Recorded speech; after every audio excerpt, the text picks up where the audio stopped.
जीवन की दिव्यता और भव्यता को जानने के लिए आए हुए जिज्ञासु, सावन का महीना चार्जिंग का महीना है। अभी सावन चल रहा है ना। सावन का महीना चार्जिंग का महीना है। बरसात के माध्यम से पूरी सृष्टि को यह चार्जिंग करता है। सारी प्रकृति हरी भरी हो जाती है, चारों तरफ हरियाली नजर आती है। तो सावन का महीना उसने पहली चार्जिंग की, प्रकृति को हरा भरा बना दिया। दूसरी चार्जिंग करता है, संबंधों में चार्जिंग करता है। रक्षाबंधन का पर्व आ रहा है। भाई बहन के भीतर में, हर प्राणी मात्र के भीतर में मैत्री प्रेम स्नेह की चार्जिंग करता है। पहला सृष्टि को चार्जिंग किया, दूसरा संबंधों को चार्जिंग करता है, और तीसरा है सावन का महीना साधना को चार्ज करता है। साधना को चार्ज करता है, अध्यात्म साधना की चार्जिंग करता है ये सावन महीना। और देखिए, ये सावन महीने में ही तप त्याग साधना आराधना बड़े जोर शोर से चलती है। हमारा सीजन शुरू हो चुका है ना। तो ऐसा यह सावन का महीना, आज सावन सुद पंचमी है। आज का दिन बहुत विशेष है। आज के दिन से 3 विशेष पर्व जुड़े हुए हैं। सबसे पहला है आज नाग पंचमी। आज जहरीले सांपों की भी पूजा करते हैं। देखिए हमारी भारत की संस्कृति कैसी है। विविध रंगों से रंगी हुई ये संस्कृति है। देवी देवताओं की पूजा तो होती है, लेकिन ऐसे जहरीले विषधर सांपों की भी आज पूजा होती है। क्या कारण है, क्या इतिहास है इसके पीछे कि सांप की भी लोग पूजा करते हैं? ऐसी कौन सी घटना घटित हो गई कि यह पर्व के रूप में आज इसको भी मनाया जाता है? हिंदू संस्कृति में बहुत सी घटनाएं आती हैं, लेकिन हमारे यहाँ जैन संस्कृति में घटना आती है कि नाग पंचमी की शुरुआत कैसे हुई, क्योंकि किसी भी पर्व के पीछे कोई न कोई घटना अवश्य होती है। तो कहते हैं भगवान महावीर जब विचरण कर रहे थे, साधना काल चल रहा था, केवल ज्ञान के पहले की बात है। साधना काल चल रहा था, कनखला नगरी से आगे उनको पधारना था, कनखला नगरी की ओर पधारना था। 2 रास्ते सामने थे। एक रास्ता बिल्कुल उजड़ रास्ता था, सुनसान वीरान रास्ता था, और एक रास्ता लंबा था लेकिन सुरक्षित था। प्रभु उजड़ रास्ते की ओर जाने लगे। उसी समय खेतों में कुछ ग्वाल बाल काम कर रहे थे। उन्होंने देखा, दौड़े दौड़े प्रभु के पास आए और कहा, बाबा उधर मत जाइए, वो रास्ता बराबर नहीं है, वो रास्ता खतरनाक रास्ता है। उस रास्ते में एक विषधर रहता है जो दृष्टि विष सर्प है, जिसकी आंखों में जहर है। वो मात्र आपको देख लेगा तो आपकी जीवन लीला वही खत्म हो जाएगी। इसलिए बाबा आप उधर मत जाइए, इधर के रास्ते से जाइए। प्रभु कुछ बोले नहीं है। जिन्होंने खतरे से खेलने का जिनका शौक था, जिनको आनंद आता था, ऐसे प्रभु उनकी बात न सुनते हुए उसी उजड़ रास्ते से आगे जाने लगे। उस रास्ते में चंड कौशिक रहता था, और चंड कौशिक ऐसा सांप था, घटना आप जानते हो, कि जिसकी आंखों में जहर था। प्रभु पधारे हैं, पूरा वीरान जंगल है, कोई पशु पक्षी तक नहीं, यहाँ तक कि पेड़ पौधे जो हैं उनके ऊपर भी ना पत्ते हैं, ना फूल है, ना फल है, मात्र ठूठ के जैसे सारे वृक्ष खड़े हुए हैं, क्योंकि चंड कौशिक की आंखों के जहर ने सबको भस्मीभूत कर दिया था।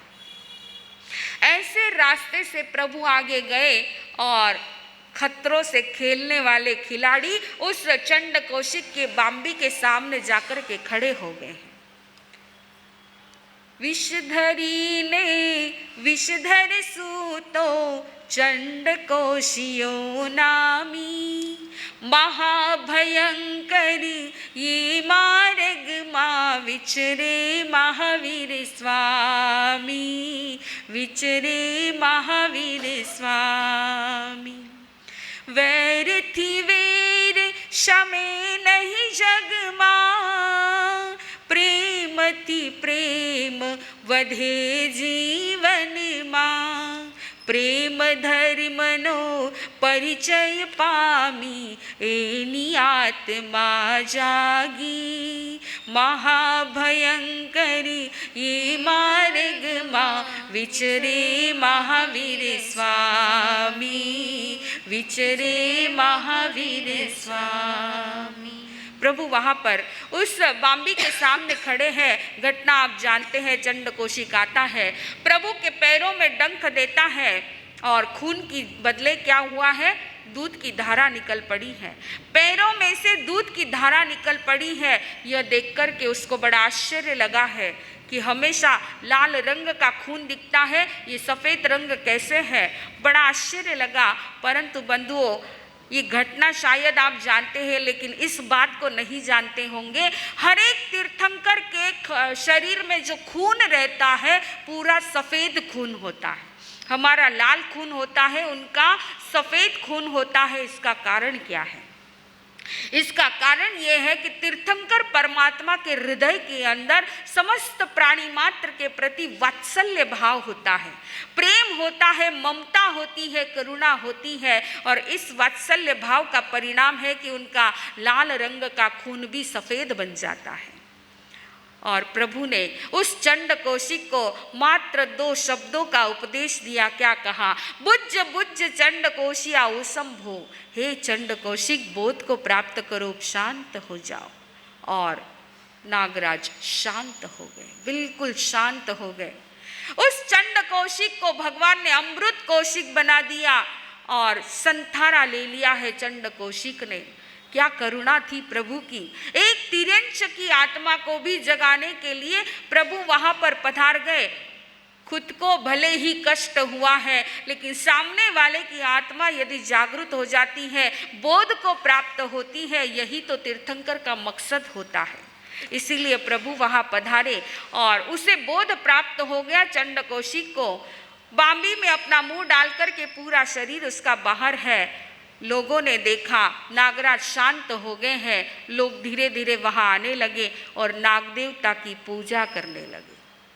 तभी से नाग पंचमी नाग देवता की पूजा की परंपरा शुरू हुई है। लोग कुमकुम चावल चढ़ा रहे हैं, दूध और शक्कर चढ़ा रहे हैं।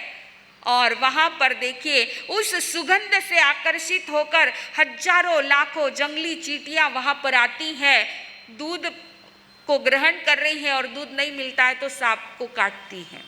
काट काट के पूरा छलनी बना दिया है। लेकिन नागराज शांत है, हिले तक नहीं। मन में सोच रहे हैं थोड़ा सा भी हिल जाऊंगा तो सारी चींटियां मर जाएगी, इसलिए हिले नहीं है, सहन किया है। ऐसा संभाव भीतर में आ गया है। देखिए चींटियां काट रही हैं, फिर भी शरीर को हिलाया नहीं। और हम मनुष्य होके कड़वा वचन सहन नहीं कर सकते हैं किसी का। आज का यह पर्व, नाग पंचमी का पर्व, यही संदेश देने आया है कि अपने आप को शांत कर दो, अपने आप को शांत करना है। कोई हमारे साथ कैसा भी व्यवहार करे, जो व्यवहार करेगा उसका फल उसको मिलेगा। मुझे इससे प्रभावित नहीं होना है, मुझे शांत रहना है, उपशांत होना है। तो ऐसी यह नाग पंचमी का पर्व है। दूसरा पर्व आज की सावन सुद पंचमी से जुड़ा हुआ है, मास खमण का धर। कल आपको बताया था मास खमण का धर। आज से बराबर जो व्यक्ति उपवास शुरू करता है, संवत्सरी के दिन उसका एक मास खमण बराबर पूरा होता है। यह पर्व जो है हमारे इधर नहीं परंतु गुजरात में और मुंबई में बहुत विशेष रूप से आज का दिन मनाया जाता है। मास खमण नो धर छे, मास खमण नो धर छे ऐसा बोलते हैं उधर। और बहुत से लोग जो है यहाँ से जो है तपस्या शुरू करते हैं। धर यानी क्या? धर यानी पकड़ना, मराठी में बोलते धरातेला, है ना, पकड़ना। किसको पकड़ना है? आज का दिन है, किसको पकड़ना है? तो आज का शुभ समय है, इस समय को पकड़ लो और शुभ क्रिया में आज के समय को लगा दो। बस यही है कि मास खमण करना है, उपवास का हो, चाहे आयम्बिल का हो, चाहे एकासन का हो, चाहे व्यासन का हो, जिसकी जैसी अंतराय त्रुटि है वो मास्कमण जरूर करेंगे। लेकिन आज एक विशिष्ट मास्कमण आप सबसे करवाएंगे। बोलो तैयार हो आप लोग? अरे आवाज नहीं आ रही है। इसमें आपका खाना पीना नहीं छूटेगा, आपका घूमना फिरना भी नहीं छूटेगा, कुछ भी छूटने वाला नहीं है। मात्र एक चीज छोड़नी है, अपने गुस्से को छोड़ देना है। हाँ, तैयार हो क्या? बोलो, अभी बोलो। सब तैयार है? गुस्से को छोड़ना है, आवेश में नहीं आना है, आवेश में नहीं आना है। आप कहोगे सबसे कठिन साधना, आप क्या कहते? सभी कहते हैं ये सबसे कठिन साधना है। अरे उपवास का मास्कमण करना इजी है, परंतु 1 महीने तक गुस्सा नहीं करना है, आवेश में नहीं आना है, अपशब्दों का प्रयोग नहीं करना है, गालियां नहीं देना है, बहुत बड़ी साधना है। ये बहुत बड़ी साधना है, क्योंकि यहाँ पर रहा हुआ हर व्यक्ति, इस धरती पर रहा हुआ हर व्यक्ति गुस्सा करता है। गुस्से के बिना कोई नहीं है। किसी का बड़ा गुस्सा, किसी का छोटा गुस्सा होता है, लेकिन गुस्से के बिना कोई होता नहीं है। अगर गुस्सा पूरा चला जाए तो वितराग बन जाए। तो गुस्सा हर एक व्यक्ति करता है, लेकिन गुस्से का परिणाम क्या है? गुस्से का परिणाम क्या है? बहुत सुंदर बात बताई है। बात बात में गुस्सा आता है, पल पल में कलह हो जाता है। बात बात में गुस्सा आता है, पल पल में कलह हो जाता है। ए चेतन मन इतिहास को सुन, तू क्यों संसार बढ़ाता है। बात बात में गुस्सा आता है, पल पल में कलह हो जाता है। सिर्फ 1 मिनट का गुस्सा भी जीवन शक्ति क्षीण करता है। आयु बल बुद्धि शक्ति को पल भर में भस्म कर जाता है। गुस्से के कारण एक आचार्य चंड कौशिक बन जाता है। बात बात में गुस्सा आता है, पल पल में कलह हो जाता है। अपने को चंड कौशिक के गति का रिजर्वेशन नहीं करना हो तो आज से तैयार हो जाए क्षमा की आराधना करनी। क्षमा की आराधना करनी। जब भी गुस्सा आता है बस याद कर लेना। देखिए हमारे तपस्वी आ रहे हैं, छोटी सी हमारी यह सुनिधि बहन चोपड़ा, जिसने पहली बार आज 9 के उपवास किए हैं। धन्यवाद धन्यवाद धन्यवाद धन्यवाद धन्यवाद धन्यवाद धन्यवाद धन्यवाद। बड़ा कठिन है छोड़ना जी रसना का स्वाद, बड़ा कठिन है छोड़ना जी रसना का स्वाद। धन्यवाद धन्यवाद धन्यवाद धन्यवाद। हाँ तो देखिए, क्षमा की आराधना करनी है और इतना याद रख लेना, जब भी गुस्सा आता है बस उस क्षण सोच लेना कहीं मेरे चंड कौशिक की गति का रिजर्वेशन तो नहीं हो रहा है। अपने आप को संभाल लेना। पूज्यवर बड़े मानसा इस विषय पर बहुत सुंदर फरमाते हैं, बहुत चिंतन फरमाते हैं कि क्षमा की आराधना में क्या ताकत है, क्या शक्ति रही हुई है। अरे कहते हैं पूज्यवर इस बात को फरमाते हैं कि कहते हैं एक व्यक्ति है, मास्कमण के पारने मास्कमण करता है। ध्यान से सुनना इस बात को। मास्कमण के पारने मास्कमण करता है और पारने में मात्र सुई के अग्र भाग पर आवे इतना ही आहार ग्रहण करता है, दूसरे दिन फिर मास्कमण करता है। ऐसे 1 नहीं 2 नहीं 66 करोड़ मास्कमण कर कर जितने कर्मों की निर्जरा व्यक्ति करता है, उससे भी अधिक निर्जरा क्षमा की आराधना करने वाला करता है। उससे भी अधिक निर्जरा क्षमा की आराधना करने वाला करता है। आवेश में नहीं आना है, गुस्सा नहीं करना है। अब सोचिए जिंदगी में मास्कमण कब होगा, होगा या नहीं होगा इसकी भी कोई गारंटी नहीं है। अंतराय टूटेगी तो होगा, नहीं तो नहीं होता है। इतने मास्कमण हम कब करेंगे?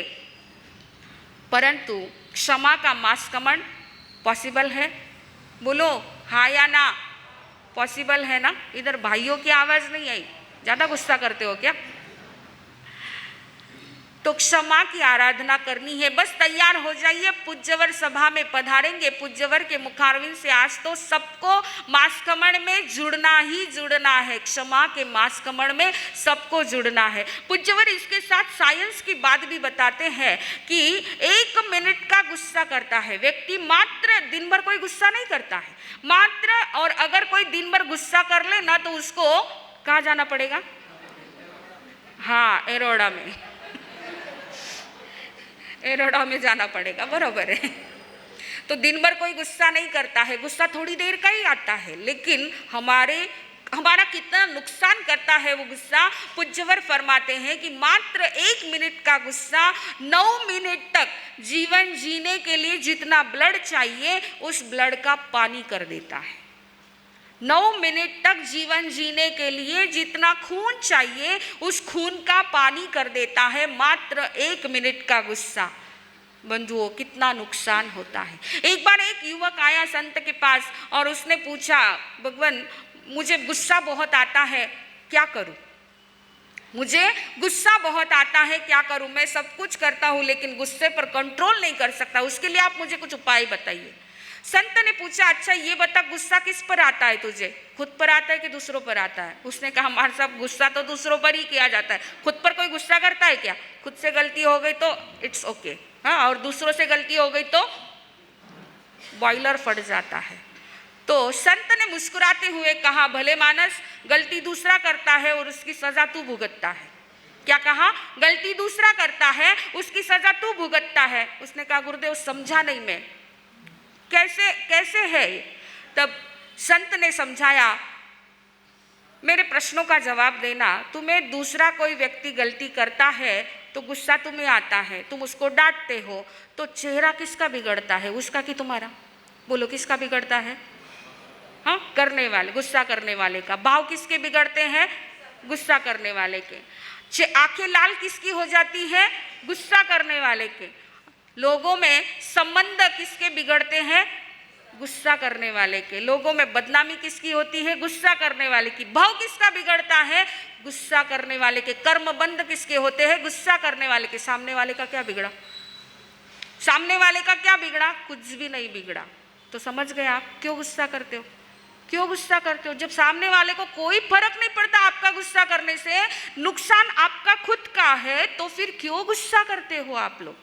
गुस्सा करना नहीं है। तो बस आज का दिन है मास्कमण का धर, आज हमें तैयार हो जाना है। आज सभी को पूरी, आज तो मैं चाहूँगी पूरी सभा खड़ी होकर के आज पूज्यवर के मुखारविंद से, ये अधिकार उन्हीं का है, क्योंकि उनका पूरा जीवन ऐसे ही शांत और क्षमा की आराधना में बीता है। तो ऐसे पूज्यवर 9 जनों को, 8 जनों को संभालना और गुस्सा नहीं करना बहुत बड़ी साधना है। इसीलिए उनके ही मुखारविंद से आपको आज पचकान दिए जाएंगे कि 1 महीने तक आपको गुस्सा करना नहीं है। बाई चांस, बरसों की आदत है, बरसों की नहीं, बचपन की आदत है, गुस्सा करने लगे हैं और गुस्सा आ जाएगा, बस आकर के पूज्यवर के पास आलोचना कर लेना कि किस कारण से आज गुस्सा आया। नौकर पर आया, बच्चों पर आया, पति पर आया, पत्नी पर आया, माँ बाप पर आया, ग्राहक पर आया, कहाँ पर भी आपको गुस्सा आया है, आकर के आलोचना कर लेना। अगर नहीं समय, चीट पर लिख कर के चीट वहाँ दे देना, वो छोटा सा प्रायश्चित आपको दे देंगे, शुद्धिकरण हो जाएगा। परंतु आराधना करनी है, आज तो क्षमा की आराधना करनी है, क्षमा का मास्कमण हमको जरूर करना है।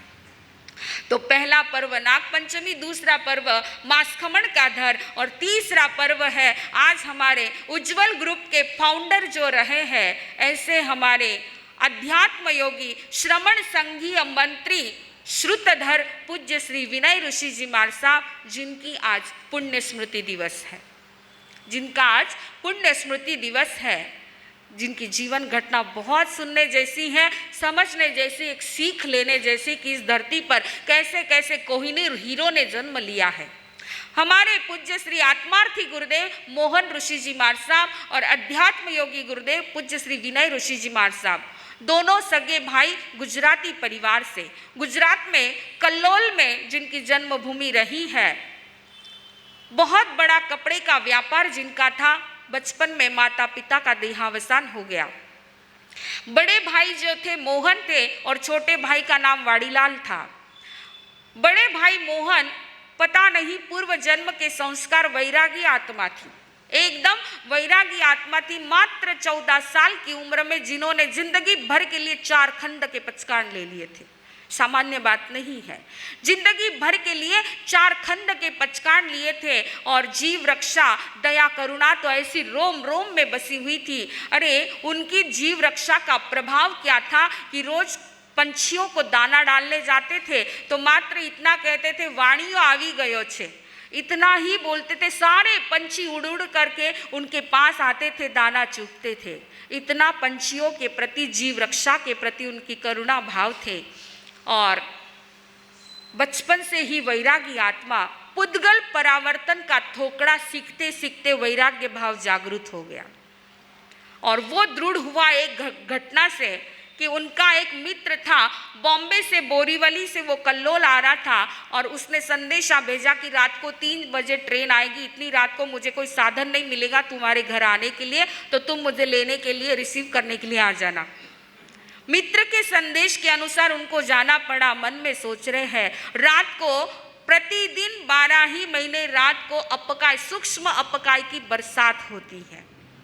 वो मन में सोच रहे हैं कि ऐसे सूक्ष्म अपकाय के जीवों की आज मुझे विराधना करनी पड़ेगी, क्योंकि मित्र को लेने के लिए, रिसीव करने के लिए स्टेशन पर जाना है। आज अगर मैंने दीक्षा ली होती तो मुझे ये विराधना नहीं करनी पड़ती। और बस इस घटना से उनके भाव दृढ़ हो चुके हैं। किसी व्यक्ति ने उनको पूछा कि अरे आप दीक्षा लेने की बात करते हो, लेकिन माता पिता के प्रति कुछ तो विचार करो, तुम्हारे पीछे माता पिता का क्या हाल होगा, भाई का क्या हाल होगा, उनके प्रति तो कुछ दया करुणा रखो तुम। उन्होंने इतना सुंदर जवाब दिया। उनके हाथ में पानी का ग्लास था, आधा ग्लास भरा हुआ है। उन्होंने कहा, कौन से माता पिता की रक्षा करूं, कौन से माता पिता के प्रति सोचूं? बोले, तुम्हारे माता पिता नहीं, इस पानी के ग्लास में एक बूंद में असंख्यात जीव है और मेरे कई जन्मों के माता पिता इसमें बैठे हुए हैं। इस जन्म के नहीं, कई जन्मों के माता पिता मेरे इस पानी के बूंद में बैठे हुए हैं। किसकी किसकी रक्षा की बात करूं? बस इन सारे माता पिताओं की रक्षा करने के लिए, छेकाए जीवों की रक्षा करने के लिए मुझे संयम के मार्ग पर बढ़ना है। और बस सब कुछ छोड़ कर के वो निकल गए। राजस्थान में जाकर के पूज्य श्री दौलत ऋषि जी महाराज साहब के चरणों में जाकर के उन्होंने दीक्षा अंगीकार की, जिनका नाम मोहन ऋषि जी महाराज साहब। ऐसे आत्मार्थी गुरुदेव थे कि हर पल हर क्षण मात्र चश्मा भी अगर निकालते तो उसको भी पूंछ के फिर आंखों पर लगाते थे। इतना पेन से लिखते थे तो पेन भी पूंछ कर के फिर लिखते थे। इतनी जीव रक्षा और दया करुणा की बात थी। और साधना तो ऐसी कठोर साधना की है उन्होंने। गुजरात के अंदर भिनाय केकड़ी नाम का एक छोटा सा गांव है। हम लोग अभी राजस्थान गुजरात की यात्रा कर रहे थे। राजस्थान में है वो गांव भिनाय केकड़ी। तो जहाँ पर एक अद्दर शिला है पहाड़ी के ऊपर, हम लोग जाकर के आए वहाँ पर। वो शिला मात्र इतनी सी जगह टिकी हुई है, बाकी पूरी शिला है जिसके नीचे 25 आदमी आराम से बैठ सकते, ऐसी अद्दर शिला है।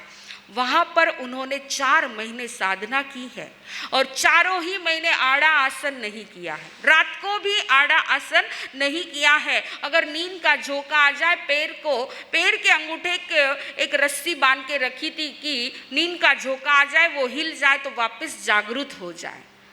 अटे तो नींद आवने प्रयत्न करो। हाँ, और देखिए हमारे पूज्य गुरुदेव कि चारों ही महीने उन्होंने 24 घंटे में नींद नहीं ली है। मात्र आत्म साधना, आत्मचिंतन। और उस जंगल में ऐसे ऐसे हिंसक पशु भी आते थे, शेर है, बाघ है, चीते हैं, वो भी आते, लेकिन उनकी साधना में कभी बाधा नहीं आई है। ऐसी साधना जबरदस्त उन्होंने की। पूरे 4 महीने में मात्र 2 ही द्रव्य लगाए हैं, मात्र 2 ही, जौ की रोटी और छाछ, इतने ही 2 द्रव्य उन्होंने लगाए। ऐसी साधना की और उसमें से बहुत कुछ अमृत उन्होंने बांटा है, लिखा है। तो ऐसे आत्मार्थी गुरुदेव थे पूज्य मोहन ऋषि जी महाराज साहब, जिनका संकल्प था कि उनके मुखारविंद से जिसकी भी दीक्षा होगी आडंबर के बिना दीक्षा होगी, कोई आडंबर नहीं होगा। और गर्व के साथ मैं आपको कहना चाहूंगी कि हमारे पूज्य प्रवर्तिनी जी महाराज साहब, जिनकी दीक्षा पूज्य आत्मार्थी गुरुदेव के मुखारविंद से हुई और उन्होंने कह दिया भाई दीक्षा लेनी है, आडंबर कोई नहीं होगा तो मेरे मुखारविंद से करेमी भंते का पाठ मिलेगा। पूज्यवर ने कहा जो आप फरमाएंगे वैसा, मुझे आडंबर नहीं करना है। और आपको आश्चर्य होगा पूज्यवर की दीक्षा में कितना खर्चा आया होगा, मात्र 2.5 रुपए, मात्र 2.5 रुपए। आज से 65 साल के पहले की बात है। नगर में पूज्यवर की दीक्षा हुई और वो 2.5 रुपए का खर्चा भी मात्र दरी बिछाने के लिए जो किराया लगा था उतना 2.5 रुपए का खर्चा हुआ। बाकी कोई पत्र नहीं, पत्रिका नहीं, कोई मैसेज नहीं, कुछ नहीं। गांव के लोग जो उपस्थित थे वो दीक्षा में पधार गए। छोटा सा वहीं जुलूस हुआ और करेमी भंते का पाठ गुरुदेव के मुखारविंद से पूज्यवर को मिला है, रजोहरण मिला है।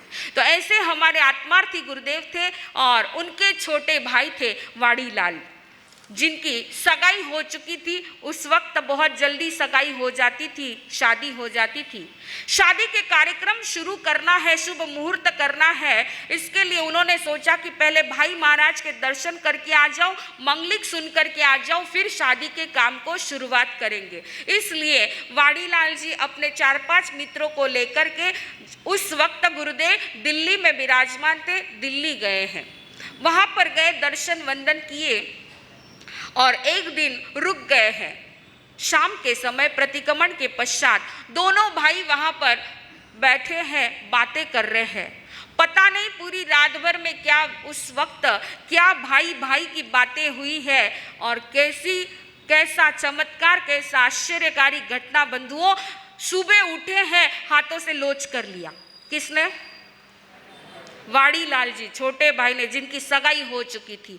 लोच कर लिया है। कपड़े की दुकान थी, कपड़ा बेराने के लिए लाए थे, तो उस कपड़े में से ही चादर और चोलपट्टा बना लिया और स्थानक में बहुत सारी पुंजनियां पड़ी थी। उस पुंजनियों को, 4-5 पुंजनियों को मिला करके ओगा बना लिया और खड़े हो गए। सुबह उठने के बाद भाई के सामने, भाई महाराज के सामने खड़े हो गए। गुरुदेव आजीवन के लिए करेमी भंते पचकाई। सबको आश्चर्य लगा। साथ में इतने मित्र थे, सभी मित्रों ने कहा अरे ये क्या कर रहे हो, तुम्हारी सगाई हो चुकी, शादी करनी है। उन्होंने कहा संसार का स्वरूप समझ लिया, अब इस कीचड़ में नहीं फंसना है, अब इस कीचड़ में नहीं फंसना है। किसी मित्र ने कहा अरे ठीक है, परंतु दुकान का क्या, इतनी भरी पूरी दुकान है, कपड़ों की दुकान है, उसका तो कुछ कर लो, फिर बाद में आ जाओ। तब क्या जवाब दिया बंधुओं उन्होंने, जिसको छोड़ना है उसको मुड़ के क्या देखना है।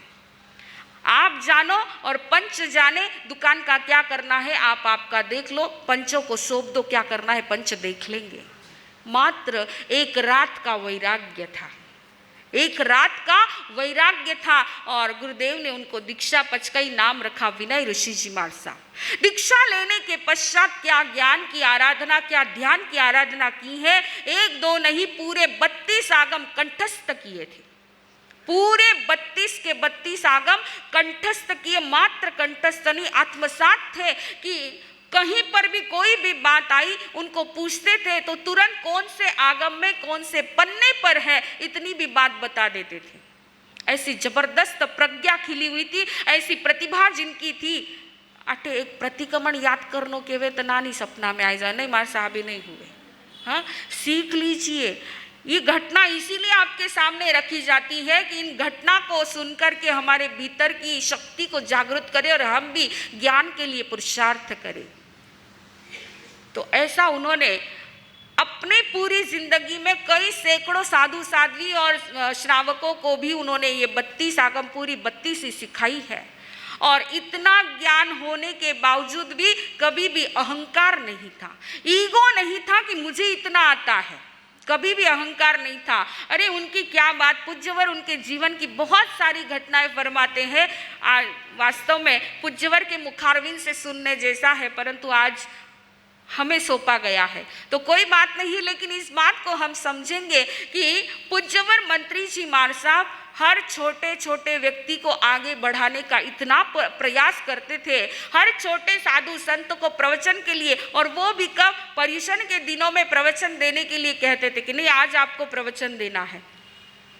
और उनका प्रवचन होने के बाद उनकी प्रशंसा करके, उनका प्रोत्साहन देकर के उनका उत्साह बढ़ाते थे। अरे कोई छोटा सा बालक भी आ जाता ना कि आज लोकमान्य तिलक जयंती है, आज गांधी जयंती, गुरुदेव कुछ तो भी स्कूल में बोलना है, लिख करके दो, तो उनको भी लिख करके देते। उस समय ये नहीं सोचते कि मैं इतना ज्ञानी हूँ और ये सब चीज़ें मैं लिख करके दूँ, नहीं, बिल्कुल अहंकार नहीं था। इतने सरल थे कि जिंदगी के अंतिम 18 वर्ष नगर में दोनों गुरुदेव विराजमान थे।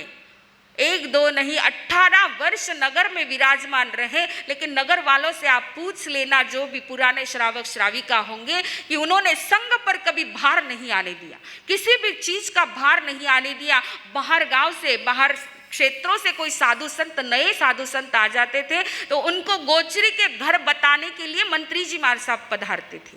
कितनी सरलता है, कितनी विशालता है। इतने बड़े ज्ञानी, ध्यानी, त्यागी, तपस्वी, साधक आत्मा थे, लेकिन कहीं पर भी अहंकार की चीज नहीं थी। ऐसे मंत्री जी महाराज साहब जिन्होंने अपनी जिंदगी में बहुत कुछ बड़े बड़े कार्य किए हैं, श्रमण संघ के लिए बहुत बड़े बड़े कार्य जिन्होंने किए हैं, बहुत कुछ संभाला है, ऐसे मंत्री जी महाराज साहब के लिए तो हमारे पूज्य श्री उपाध्याय पूज्य श्री पुष्कर मुनि जी महाराज साहब, जिन्होंने उस समय ये उक्ति निकाली थी कि पूरे संत समाज के अंदर मात्र 2 ही श्रुतधर इस धरती पर है। एक तो पूज्य श्री समर्थमल जी महाराज साहब ज्ञानगच्छ के, और दूसरे हमारे विनय ऋषि जी महाराज साहब, जो श्रुतधर कहलाते हैं, श्रुतधर कहलाते हैं, जिनको पूरे 32 आगम याद थे। ऐसे पूज्य श्री विनय ऋषि जी महाराज साहब ने अपने जीवन के अंतिम क्षणों में, जब सारे साधु साध्वी जी, हमारे पूज्यवर, पूज्य बाई महाराज साहब, किरण प्रभा जी महाराज साहब हो, छोटे बाई महाराज, जो भी है, सारे साध्वी समुदाय जो है, संत समुदाय उनके सामने उपस्थित थे। और एक दिन सब ने कहा कि गुरुदेव हमारे जीवन के लिए कुछ प्रसादी फरमा दिए।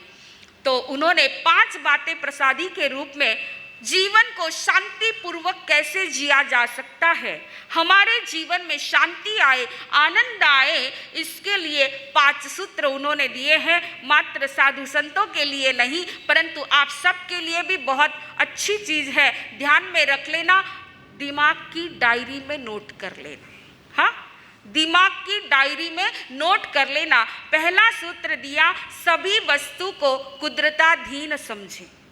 जो कुछ भी घटना हो जाती है कुदरत को मंजूर है, वैसा होता है, हमारा वहाँ पर कोई जोर चलता नहीं है। कभी कुछ अघटित घटना हो जाती है तो ये कुदरत को मंजूर है। जैसा कुदरत को मंजूर होता है वैसा होकर के रहता है, इसलिए चिंता नहीं करना है, दूसरों को दोष नहीं देना है। हम क्या करते, उसकी वजह से ऐसा हुआ, उसकी वजह से ऐसा नहीं, हमारी कुदरत में ऐसा लिखा था, इसके लिए ऐसा हुआ है। इसलिए कभी किसी दूसरों को दोष मत दो, जो है वो हमारे ही कुदरत, हमारे ही कर्मों को मंजूर है, वैसा होता है। तो पहला सूत्र दिया, सभी वस्तु कुदरताधीन समझे। दूसरा सूत्र दिया, उल्टी को सुलटी करे, उल्टी को सुलटी करे। कोई भी गलत बात हमारे लिए बोलता है तो उसको हम सीधा लें, उसको हम सीधा ले। बहुत सुंदर इसके लिए उदाहरण वो फरमाते थे कि सास बहू का झगड़ा हो गया और गुस्से में आकर के सास ने बहू से कहा, जा तेरा सत्यानाश हो। क्या कह दिया? जा तेरा सत्यानाश हो। बहू ने सास के पैर पकड़ लिए और कहा, माँ जी बहुत सुंदर आशीर्वाद दिया है आपने, बहुत सुंदर आशीर्वाद दिया है, मेरा 7 नहीं 8 का नाश हो जाए ऐसा आशीर्वाद दो। कितनी सुंदर बात है।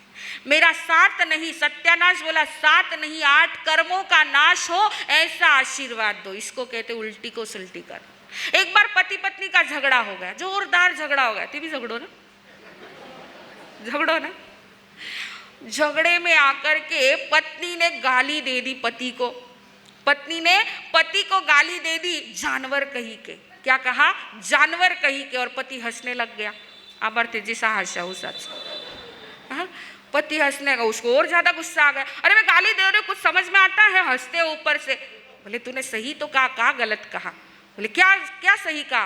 बोले तूने जानवर कहा, मैं हूं जानवर। अरे हाँ मैं जानवर हूं, तू मेरी जान मैं तेरा वर। इसको कहते हैं उल्टी को सुलटी करना।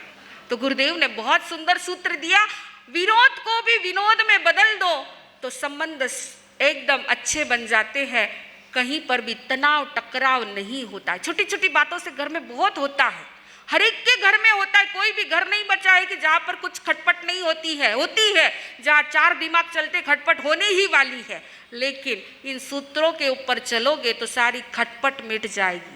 तो पहला सूत्र दिया सभी वस्तु को कुदरताधीन समझे, दूसरा सूत्र दिया उल्टी को सुलटी करे, तीसरा सूत्र दिया लंबी को छोटी करे। बहुत खींचने की आदत रहती, बात शुरुआत छोटी सी बात से होती, लेकिन इतना खींचते, इतना इलास्टिक की तरह, रबर की तरह उसको खींचते हैं, खींचते ही जाते हैं। वो एक बोलते, ये चार बोलते, वो 10 बोलते, ये इस प्रकार बात बढ़ती बढ़ती जाती है। तो गुरुदेव ने तीसरा सूत्र दिया लंबी को छोटी करे। शॉर्ट में बात निपटे, बहुत ज़्यादा एलाबरेट नहीं करना है, बहुत ज़्यादा लंबाना नहीं है उसको।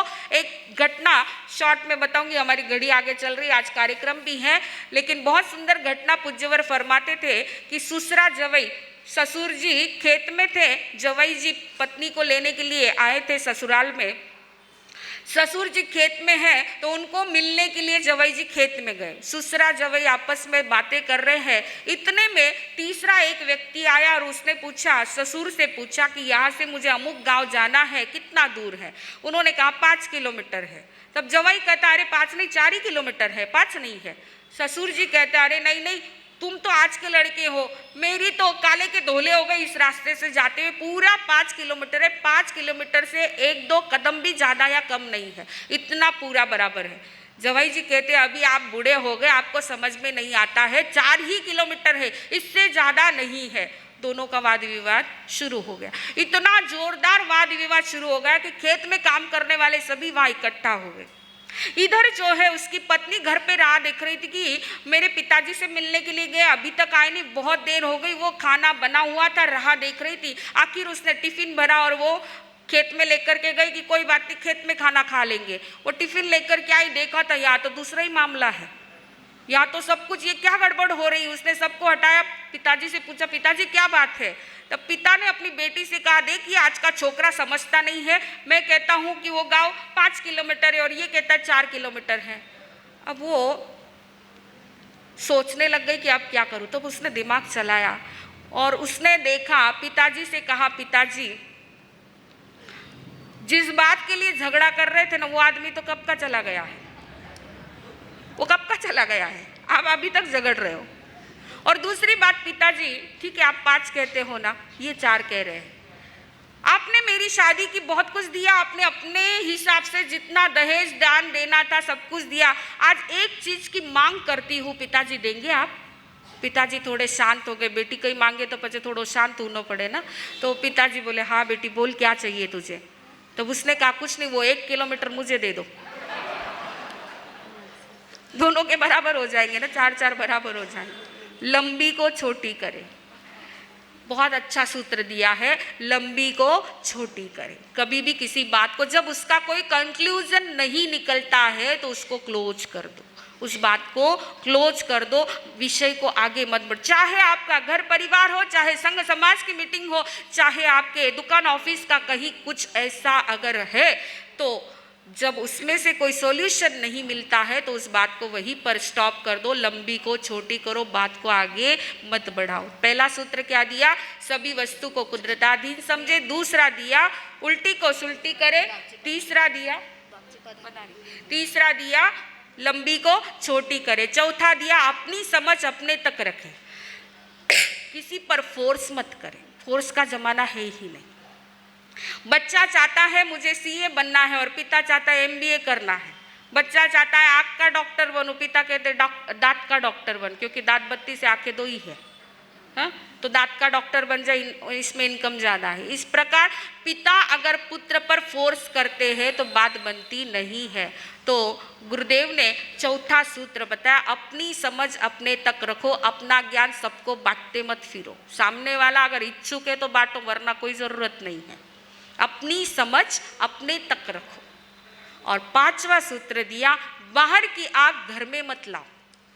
बाहर की आग घर में मत लाओ। बाहर आपने कहीं कुछ संघर्ष को सुना है, देखा है, उस झगड़े को आप घर में ला करके घर के वातावरण को दूषित मत करो। तो ये बहुत सुंदर 5 सूत्र देखिए, एक एक तपस्वी हमारी सभा के अंदर पधार रहे हैं।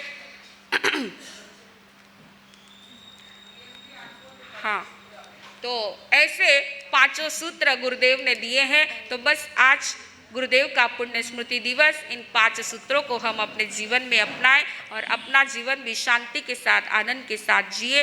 तो आज के 3 पर्व याद रखना, नागपंचमी, भीतर में चंड कौशिक का जन्म ना हो इसका ध्यान रखें।